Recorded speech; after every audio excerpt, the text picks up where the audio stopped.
how to heal the inner child in 4 practices. The first practice is to play.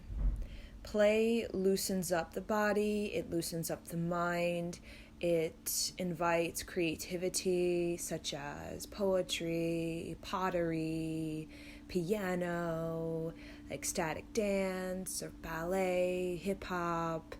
It invites in community recreational activities such as soccer or surfing or hiking, horseback riding, and it moves the body in a passionate, ecstatic, and empowering way. When we are playing, we are simple, we are natural, and yet we are so authentic. We are so much sovereign and in our freedom and in our liberty. So when we play, when we practice play every day through dancing, chanting, yoga, could be hiking through beautiful nature, forest bathing, playing the piano, writing a poem, pottery, making ceramics, painting, whatever it is that really moves the chi to be free and to be natural and to be connected to Mother Earth. We are connecting more deeply with what it means to be responsible for our well-being, which is important to the inner child healing, to be responsible for our well-being, to care for ourselves and to take care of ourselves. Acts of play is taking back our power and putting the healing power in our hands, the healing power to heal the mind, the body, the spirit. We're taking it back, and we're becoming sovereign, and we are becoming independent and interdependent with the community, such as a pottery class or a poetry class or a piano, going to listen to jazz and a jazz group. We are allowing the healing power, the fate and the destiny of our lives from early childhood to now to be in our hands. And when our hands and our body is extremely creative and fertile, we are more enthusiastic about change and about the discipline and the devotion required for us to really have quantum leaps and major breakthroughs. We become more energetic when we play. We turn burden, we turn the long road, we turn hardship or adversity, obstacles, challenges into an enthusiastic journey of self-mastery that is worthy of us, that is not so daunting or haunting or seeming difficult to reach. It becomes a pilgrimage. When it is a pilgrimage life, it is joy. It is joy in the moment. It is joy in the progress. It is joy in the practice of raising our vibration step by step and knowing that the highest vibration of human is freedom through play, freedom through art and music and dance, freedom through joy that is very simple. It is not burdensome. It is not accumulation. It is not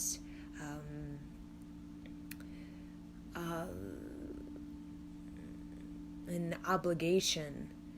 Joy is letting all of that fall away and organizing our life where we can prioritize ourselves around self-care. Because when we have more self-care, we are more likely to eliminate all of the things that are unnecessary, all of this excess stuff in these things that we invite into our environment that really strip away time for us to really play. So it helps us to get very fierce and commanding and demanding about play needs to be every day. And we need to organize our life to do that now. Then the second practice towards healing the inner child and welcoming the inner child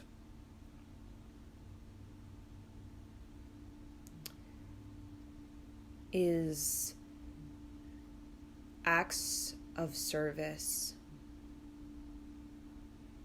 When we are in acts of service, we are wanting to learn. That's what service is. You want to learn. People who don't want to learn usually are very closed, and they're very fixed and set, and a lot of judgment, and they are who they are. They're never going to change. They're very stubborn, very resistant, very uptight. We've all met these kinds of people that are very much, it has to be like this, and there are a lot of burdens. When we are in service, we are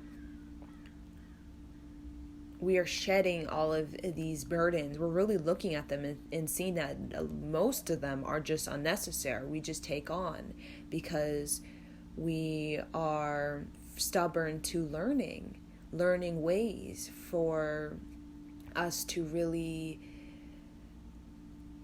have more space. So service is about creating space. When we have space, we can be generous. Space gives us generosity. When there is space around us, when our life is spacious, when we have space in our home, space in our thoughts, space in our emotions, space just to learn and discover, space for freedom, for play, when we really remove the clutter and we invite in feng shui, we are more constant, we have more concentration, more focus, we have more meditation, devotion, and we have more generosity because space, that feng shui space, it enhances our talents and gifts, the solitude and the stillness, the quiet, the natural feelings. It gives us inspiration. It gives us wisdom. When we have that natural self-knowledge through creating space in our life, we can be of service, of greater service through our own creativity. So we have first the practice of play, which awakens creativity, and then we have service, which is about sharing, caring for that creativity, learning ways to be more creative, and generously collaborating with the world to teach that creativity. And that brings great fulfillment to the inner child, to take the student, become the teacher, to be the student again, to become the teacher, and have that go on and on until the end of life. The inner child wants wisdom. The inner child wants to learn everything about this planet Earth, and from zero all the way to death. It wants to devote itself to learning and growing and having space to learn new things and to reinvent oneself. Like feng shui is a constant activity of moving things around. It's a constant activity of shifting the energy of the home, so that the home is always in a state of creative invention rather than same stagnation. Then the third practice we have is forgiveness. The third practice we call the forgiveness. Three is the Trinity. We have the mother, the father, and the child. And the inner child is the vibration of forgiveness. So this practice of forgiveness is every day taking time to journal gratitude. Very simple. Can make a gratitude Merkaba, where I like to, you can even sketch out a Merkaba, and you can follow along the lines and write out everything that you're grateful for. And when you just saying the things you're grateful for, you are allowing the experience of life to be a pilgrimage of spiritual growth rather than the experience of life being a burden that entraps us and takes away from us. So draw out your Merkaba on your piece of paper every day. Okay, so it's a 5-point star. You can find it. It's kind of like a star within a star. And you can find this online. And following the lines, the angles, you can write out what you're grateful for. Okay, make it very simple, because the inner child is very simple. And just connecting in with the simple. I am grateful for my health. I'm grateful for these opportunities. I am grateful for my pet. I'm grateful for the nature I have around my house. I'm grateful for the squirrels that always visit me in the early morning. Okay, and this is what it's going to do. It's really going to bring you back into your heart and bring you back into synchronicity, so you can start to be more aware of how you right now have it in you to manifest a vibrational field around you, within you, that can draw forth and draw out of you greater transformative energy to your life. So it puts the power back in you. It puts the power of transformation back in you. So then the fourth practice for the inner child, healing and awakening, activating the inner child.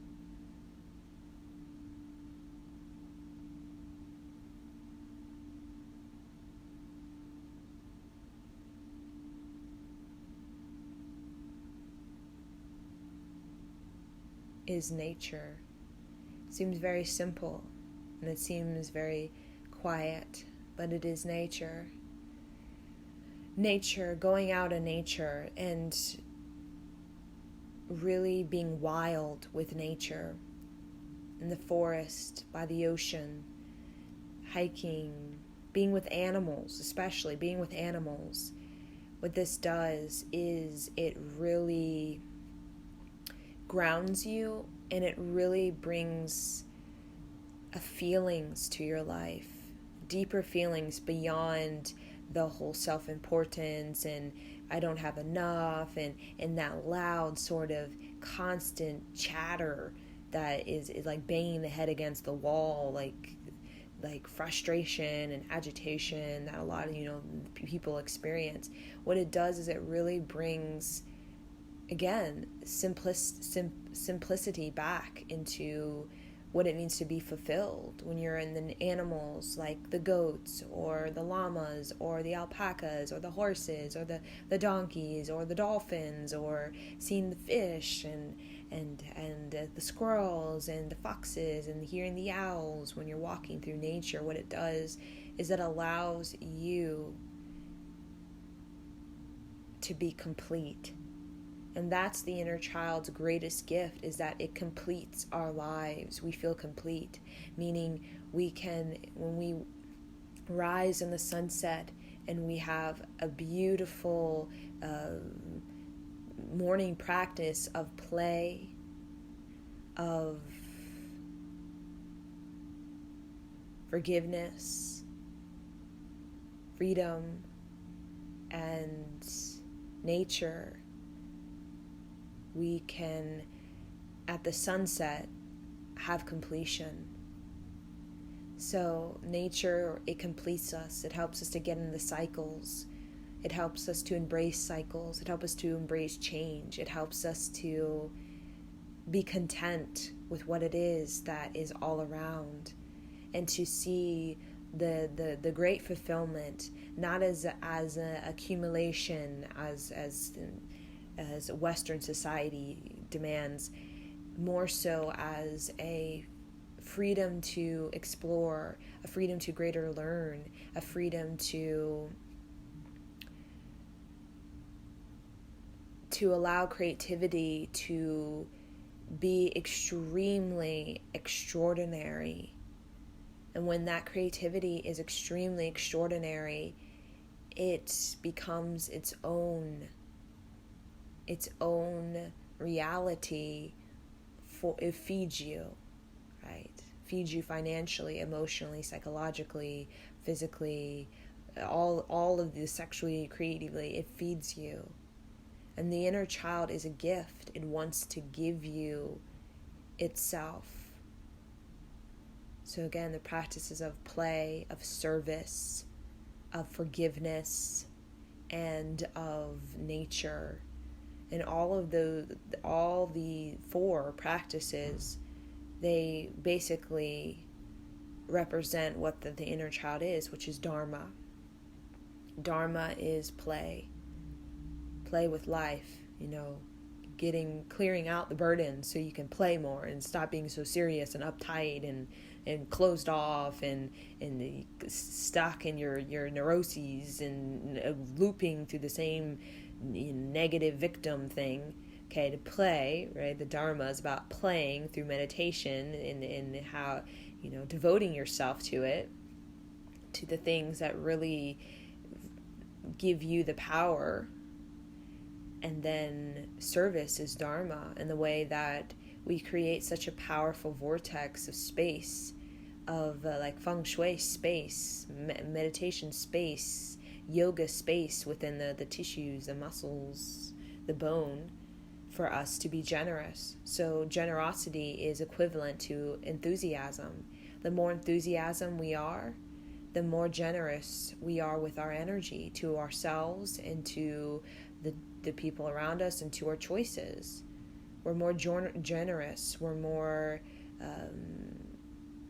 kind and compassionate with our time here and now, moving forward. And then Dharma being about forgiveness. Forgiveness is one of the fundamentals to really having a breakthrough, to break down the shame, the judgment, and the negativity, and to break through to the other side, where there is a wise old soul in us who is vibrating at a higher vibration, and that higher vibration can now have a higher energy level to do what it needs to do to really grow and to excel. And then Dharma, as in nature.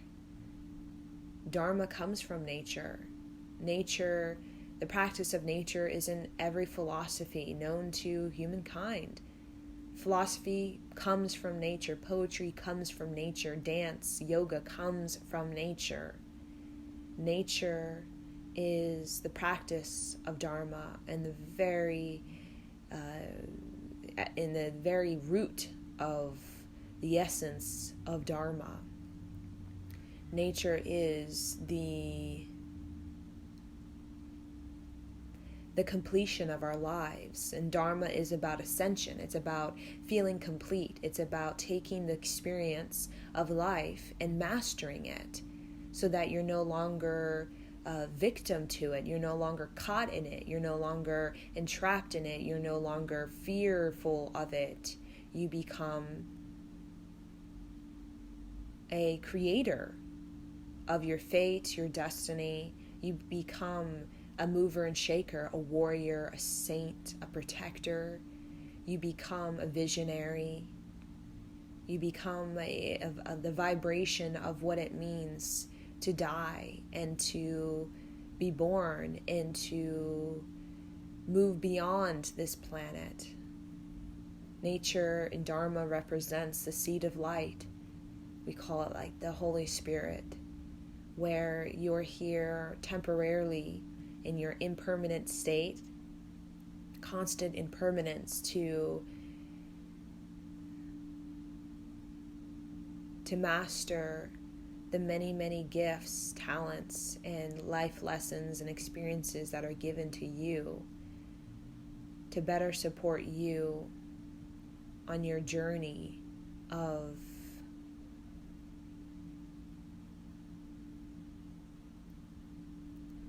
birthing your seed of light.